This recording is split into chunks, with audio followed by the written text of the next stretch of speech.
Hello everyone, welcome back to our NTT exam channel. तो आज से हम अपने डीएसएसबी के जितने भी हमारे एग्जाम्स हुए थे उनके सभी का पार्ट बी को सॉल्व करेंगे अपने इस चैनल पे। तो आज हमारा पहला डे है। ये जो क्वेश्चन पेपर है ये मेरा खुद का है, जो कि मेरा 13 तारीख को हुआ था। इवनिंग शिफ्ट में था, 5 से 7 की शिफ्ट में, असिस्टेंट नर्सरी टीचर। तो सभी इन क्वेश्चंस को जरूर से जरूर करना हर एक शिफ्ट के, क्योंकि आने वाले, चाहे आप आगे की तैयारी करेंगे पंजाब की या केवीएस की, जिसमें भी आपको एनटीटी का एग्जाम देना है, तो उन सभी के लिए ये क्वेश्चंस बहुत हेल्पफुल है, सभी करना। बाकी जिन लर्नर्स ने अभी डीएसएसबी का एग्जाम दिया था वो सभी इन पेपर्स को जरूर से जरूर करना। तो आज का पेपर डिस्कस शुरू कर रहेंगे हम। आज मेरे खुद के पेपर से, और मैं बताऊंगी भी कौन सा क्वेश्चन मैंने खुद गलत कर दिया आते हुए भी। बाकी लास्ट में मैं आपको ये भी बताऊंगी कि मैंने अपना टोटल किया तो अप्रोक्सीमेटली 100 में से आउट ऑफ कितने क्वेश्चंस मेरे ठीक हैं। तो लेके मैं सरस्वती का नाम शुरू करेंगे आज के अपनी इस क्वेश्चन पेपर सॉल्व को।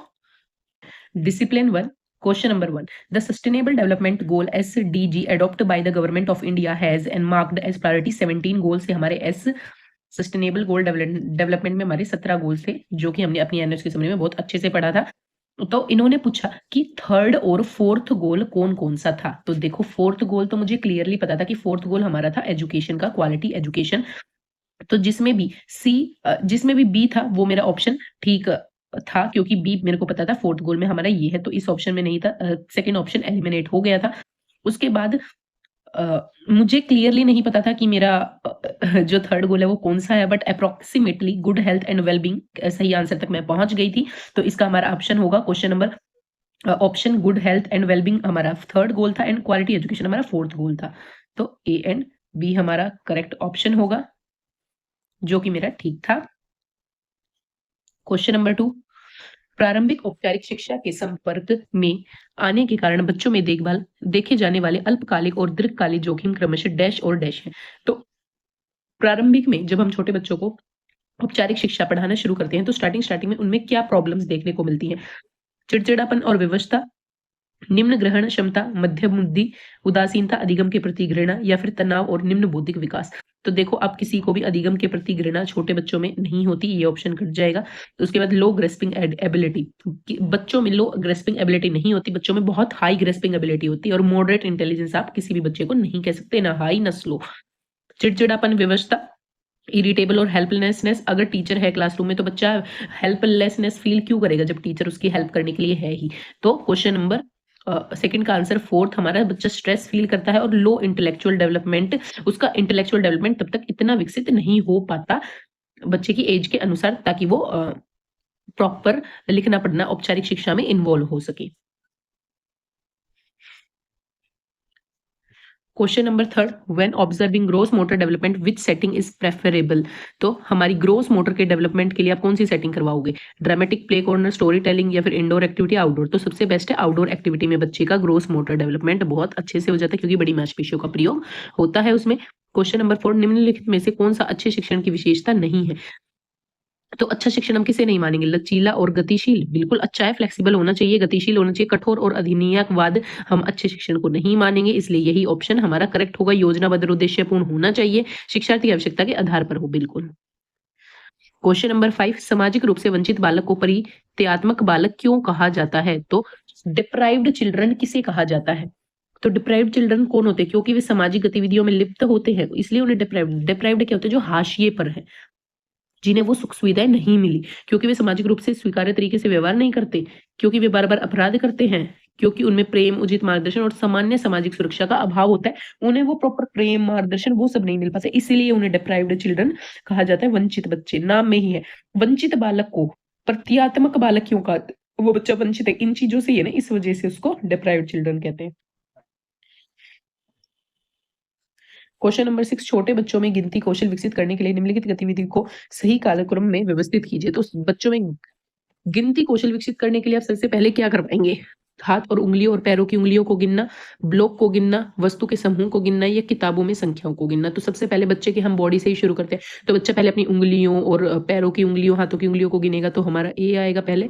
फिर उसके बाद ब्लॉक को गिनना, ब्लॉक बड़े बड़े होते हैं हमारे बच्चे, ब्लॉक से खेलते हैं तो ब्लॉक को गिनेंगे, ठीक है। उसके बाद वस्तुओं के समूह को गिनना, तो ठीक है। उसके बाद किताबों को गिनना, तो हमारा ABCD ही करेक्ट होगा। निम्नलिखित में से कौन सी कक्षा गतिविधि सांस्कृतिक भाषाई रूप से विविधता विद्यार्थियों के लिए अभिव्यक्त हेतु अधिक स्कोप प्रदान करती है? तो सामाजिक भाषाई की विविधता हेतु विद्यार्थियों को कौन सी गतिविधि अधिक स्कोप प्रदान करेगी? लेखन वर्कशीट नहीं, समूह गायन हो सकता है, चित्रकारी और रंग भरना या कविता पढ़ना। तो देखो लेखन वर्कशीट तो बिल्कुल नहीं होगा, कविता पढ़ना भी बिल्कुल नहीं होगा। अब ये जो 2 ऑप्शन है समूह गायन, चित्रकारी और रंग भरना, तो देखो मेरे हिसाब से जो मैं पेपर में टिक भी करके आई और मेरे हिसाब से अभी भी समूह गायन मुझे ठीक लगता है, क्योंकि एक तो हमें सांस्कृतिक और भाषाई विविधता विद्यार्थियों के लिए अभिव्यक्ति हेतु अधिक स्कोप प्रदान करना है। तो सांस्कृतिक और भाषाई विविधता को हम ध्यान में रखेंगे तो समूह गायन करवा सकते हैं, जिसमें हर एक बच्चा अपनी संस्कृति को बढ़ावा दे सकता है, उससे रिलेटेड गाना सुना सकता है क्लासरूम में और भाषाई भाषा का भी विकास होगा उसमें। तो मुझे तो ऑप्शन नंबर सेकंड ही अभी भी ठीक लगता है। आपको क्या लगता है वो आप बता देना। Which of the following statement are correct? Growth refers to quantitative and qualitative changes. नहीं, ग्रोथ में सिर्फ हमारे क्वांटिटेटिव आते हैं, क्वालिटेटिव नहीं आते, तो ये हमारा गलत हो गया। Rate of growth is continuous through out life. जो रेट ऑफ ग्रोथ है वो कॉन्टिन्यूस रहती है थ्रू आउट लाइफ, सेम रहती है नहीं। तो ए और फर्स्ट और सेकंड जिस भी ऑप्शन में वो गलत हो जाएगा। गलत गलत गलत बचा कौन सा हमारा? सेकंड, थर्ड और fourth. The sequence pattern and direction of growth are common in all children. The rate of growth varies from child to child. Identify the age during which children learn at elementary school. तो elementary school में बच्चे कौन सी class में होते हैं? Elementary school हमारा first से फिफ्थ तक होता है। 5 to 12 ईयर के एज ग्रुप के बच्चे होते हैं हमारे इसमें।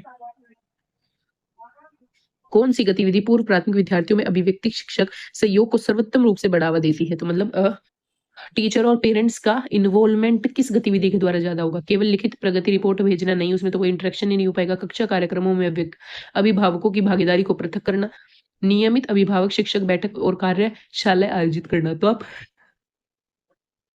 नियमित एसएमसी बैठक कार्यशाला आयोजित करेंगे तो टीचर और पेरेंट्स का कनेक्शन बिल्ड होता जाएगा। What is the primary purpose of a need assessment in the context of curriculum development? तो डेवलपमेंट का करिकुलम डेवलपमेंट करने के लिए क्या जरूरत है असेसमेंट की? तो टू इवेलुएट टीचर परफॉर्मेंस। नहीं, टीचर का परफॉर्मेंस इवेलुएट करके हम क्या करेंगे? करिकुलर डेवलपमेंट के लिए हमें इसलिए जरूरी है to determine what the curriculum should be for a given population. तो जितनी भी पॉपुलेशन है उस पॉपुलेशन के लिए कौन सा करिकुलम हमारा बेस्ट सुटेबल होगा, तो इसीलिए हमें करिकुलर डेवलपमेंट के लिए असेसमेंट की जरूरत होती है। To select text book for the curriculum, to implement a new curriculum immediately कुछ नहीं होता, हर एक चीज तसल्ली, प्रॉपर फ्लो और सिस्टमेटिक वे से होती है। Which of the following statement is are correct about the role of material in child's play? तो रोल ऑफ मटेरियल जो सामान है उसका क्या रोल है? ये क्या करता है? To provide meaningful stimulation that support exploration, creativity and learning, to serve as a source of entertainment करना रोल ऑफ मटेरियल का काम नहीं है। Role of material it means बच्चे के खेलने की वस्तुएं, ब्लॉग्स, क्लासरूम में एक्टिविटीज, तो उसका काम है ताकि स्टूडेंट एक्सप्लोर कर पाए, क्रिएटिविटी और लर्निंग हो पाए उनकी। तो ओनली ए ठीक होगा हमारा।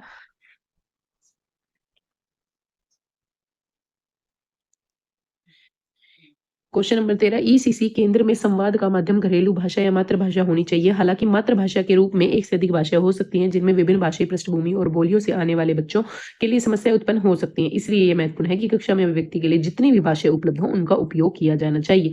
इस पैराग्राफ के पीछे की अवधारणा की पहचान कीजिए जिसमें शिक्षक संप्रेषण करने का प्रयास कर रहा है। तो ये किसकी बात कर रहा है? एक से अधिक भाषा का प्रयोग मतलब बहुभाषिकता, मल्टीलिंगुअलिज्म। यदि कोई बच्चा गिर जाए और फ्रैक्चर मोच आ जाए तो नीचे दिए गए प्राथमिक उपचार के चरणों का सही क्रम करीजिए। तो सही क्रम में लगाना है इसको। बर्फ या शीत संपीड़न को पतले कपड़े में लपेटकर 20 मिनट से अधिक समय तक न लगाएं। किसी बाल रोग विशेषज्ञ को बुलाएं, आपातकाल देखभाल कीजिए। यदि चोट वाले स्थान में वेदना हो, सूजन हो या विकृत हो या गति करने से वेदना हो तो उस स्थान को तौलिए और मुलायम कपड़े से लपेट देना चाहिए। हाथ या पैर को अपने स्थान पर बनाए रखने के लिए कार्डबोर्ड या किसी अन्य मजबूत सामग्री से स्प्लिंट बनाए अंग को सीधा करने का प्रयास न करें। तो वही है कि सबसे पहले आपको जहां चोट लगी आप उस जगह को बिल्कुल स्टेबल रखें। सूजन है या फिर विकृत है, गति नहीं कर पा रहा, तो उसको बिल्कुल इस तरीके से रखें ताकि वो ज्यादा हिले डुले ना। तो ऑप्शन नंबर 3 आएगा पहले कि यदि चोट वाले स्थान में वेदना हो, सूजन हो, विकृत हो, तो गति करने में वेदना, तो उस स्थान को तौलिए मुलायम कपड़े से लपेट दें। हाथ या पैर करने के बाद मजबूती वाली स्लेट पर रख दें। फिर ऑप्शन नंबर 4। तो ये क्वेश्चन मेरा गलत हो गया था। क्वेश्चन नंबर 15 ईसीसी के अनुसार अक्षम और असमर्थ बच्चे को प्राथमिकता दी जानी चाहिए और इससे समावेशी शिक्षा को बढ़ावा मिलेगा। प्रमुख अक्षमता और असमर्थता अधिगम अक्षमता मानसिक और मनोवैज्ञानिक विकास दीर्घकालिक चिकित्सा स्थिति और डैश में आएगी। तो प्रमुख अक्षमता और समर्था में क्या क्या आएगा? एक तो इन्होंने अधिगम अक्षमता बता दिया, मानसिक और मनोवैज्ञानिक विकास, दीर्घ चिकित्सा, और क्या आएगा? तो सेंसरी इंपेयरमेंट हमारा आएगा। Cognitive growth is supported by sensory play which enhance through process understanding and reasoning dash new materials also make understanding of new concept easier. Manipulation, तो बच्चा enhance कर पाएगा thought process understanding reasoning और manipulate new materials. Incremental vocabulary development is characterized by, तो हम किस तरीके से vocabulary development को incremental कर सकते हैं, बढ़ा सकते हैं? gradually and continuous learning of words through diverse experience, मतलब हम gradually और continuously words से परिचित करवाएं बच्चे को, डाइवर्स एक्सपीरियंस दें, या फिर learning new words only formal education के through, focusing on the pronunciation of words rather than meaning, rapid acquisition of a large number of words in a short time, नहीं। तो gradually and continuous learning of the word through diverse experience. निम्नलिखित पठन प्रवस्थानाओं का उनके विवरण से मिलान कीजिए।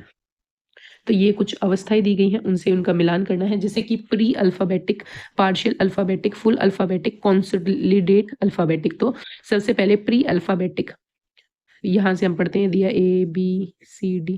तो कुछ अक्षर और ध्वनियों को जानकर पढ़ते समय उन स्थानिक संकेतों का उपयोग कर सकता है। पार्शियल अल्फाबेटिक, प्री अल्फाबेटिक, इसमें थोड़ा सा कंफ्यूजन था, आप खुद से पढ़ के देख लेना, ऑप्शन यहाँ पे है ही। Most language consist of sound segment with a range of, तो मोस्टली लैंग्वेज में कितने साउंड सेगमेंट्स होते हैं? 20 to 60 डिस्टिंक्ट फोनिम्स। ये क्वेश्चन भी मेरा गलत हो गया था, मैं 25 से 80 डिस्टिंक्ट फोनिम लगा के आई थी, बट आंसर था 20 to 60। What does a well designed ECC program ensure for every children, तो किस तरीके का वेल डिजाइंड ईसीसी प्रोग्राम होना चाहिए जो हर बच्चे के लिए जरूरी हो? Ensure focus on cognitive development, limited opportunity for exploration, uniform learning pace of all children, a stress free stimulating and enabling learning environment. तो हमारे 20 क्वेश्चंस हो गए हैं फिनिश। अब नेक्स्ट वीडियो में हम अपने नेक्स्ट 20 क्वेश्चन करेंगे, ऐसे 20 क्वेश्चंस सोल्व कर लेंगे अपने जितने भी 12 हमारे एग्जाम हुए एनटीटी के। तो अगर आप इंटरेस्टेड है तो जरूर से इन वीडियो को देखना, ताकि आपको अंदाजा लगेगा एग्जाम में किस तरीके के क्या क्वेश्चंस पूछे गए थे। और हाँ, सारा देखने के बाद एग्जाम कोई इतना इजी लेवल का नहीं था, एग्जाम था मॉडरेट लेवल का, ना इजी ना ज्यादा मुश्किल।